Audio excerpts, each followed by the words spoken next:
ಇದು ನಮ್ಮ ಹಿಂದಿನ ವಿಡಿಯೋದ ಮುಂದುವರಿದ ಭಾಗ. ನಮ್ಮ ಈ ಒಂದು ವಿಡಿಯೋದಲ್ಲಿ ಯೂಟ್ಯೂಬ್ ಚಾನಲಲ್ಲಿ ಒಂದಂತಲ್ಲ ಎಲ್ಲ ರೀತಿಯಿಂದ ಆ ತಿಂಗಳಿನ ಆ ಮಾಸದ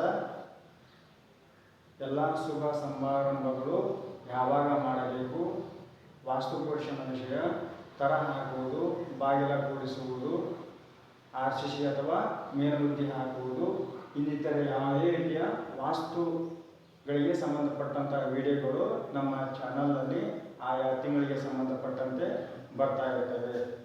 ನೀವು ಕ್ಲಾಸಲ್ಲಿ ತಿಳ್ಕೊಂಡಿದ್ದಕ್ಕಿಂತ ಹೆಚ್ಚಿನ ವಿಡಿಯೋಗಳು ನಮ್ಮ ಯೂಟ್ಯೂಬ್ ಚಾನಲಲ್ಲಿ ಇರ್ತವೆ. ಅಲ್ಲಿಂದ ನೀವು ಅದನ್ನು ತಿಳ್ಕೊಳ್ಬಹುದು. ಇದು ಮುಂದುವರೆದ ಭಾಗ.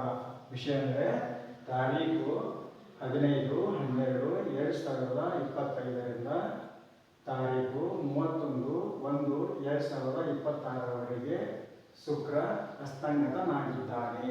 ಶುಕ್ರ ಹಸ್ತಂಗತ ಅಂದರೆ ಶುಕ್ರ ಹಸ್ತನಾಗಿದ್ದಾನೆ ಅಂತಲೂ ಹೇಳ್ತಾರೆ. ಯಾವಾಗ ಹಸ್ತನಾಗ್ತಾನೆ? ಶ್ರೀಶಕೆ 1947ನೇ ವಿಶ್ವಾವಸುನಾಮ ಸಂವತ್ಸರದ ಮಾರ್ಗಶಿರ ಮಾಸದ ಸೋಮವಾರ ದಿನದಂದು, ಮಾರ್ಗಶಿರ ಮಾಸದ ಸೋಮವಾರ ದಿನದಂದು ಶುಕ್ರನು ಪೂರ್ವ ದಿಕ್ಕಿನಲ್ಲಿ ಹಸ್ತನಾಗುತ್ತಾನೆ. ನಂತರ ಯಾವಾಗ ಶುಕ್ರ ಉದಯ ಯಾವಾಗ ಆಗ್ತಾನೆ? ಮಾಘ ಮಾಸ ಶನಿವಾರ ಪಶ್ಚಿಮ ದಿಕ್ಕಿನಲ್ಲಿ ಉದಯನಾಗುತ್ತಾನೆ. ಮಾಘ ಮಾಸ ಶನಿವಾರ ಪಶ್ಚಿಮ ದಿಕ್ಕಿನಲ್ಲಿ ಉದಯ ಆಗುತ್ತಾನೆ. ಅಲ್ಲಿಯವರೆಗೆ ನಾವು ಯಾವ ಶುಭ ಸಮಾರಂಭಗಳನ್ನು ಮಾಡಬಾರದು ಅಂದರೆ ನೂತನ ಗೃಹಾರಂಭ ಮಾಡಬೇಕು.